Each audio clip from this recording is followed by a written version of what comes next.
तर फायदा असा माझ्या दृष्टीनं, आज काय होतंय साहेब, आमच्याकडचा कुठलाही मटेरियल जर आपण विचार केला तर आमच्याकडं कांदा तयार होतो, आमच्याकडे द्राक्षे होतात, डाळिंब होतात, केळी ही सगळ्यात मोठी या टेंभुर्णी परिसरात होती.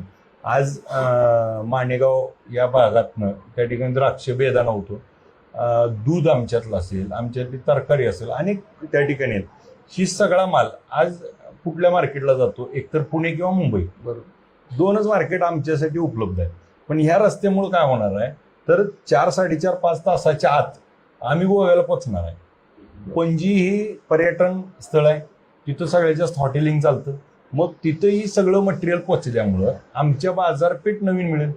ज्याला आज कर्नाटकचं बाजारपेठ त्यांना आहे, कर्नाटकची लोक तिथं ते ॲक्वायर केलंय. मग महाराष्ट्राला ही एक नवीन बाजारपेठ उपलब्ध. दुसरा विषय असा आहे की आता जो नवीन म्हणजे आपण अपोजिट साईडला गेलो तर नागपूर आपल्याला मार्केट कव्हर होते.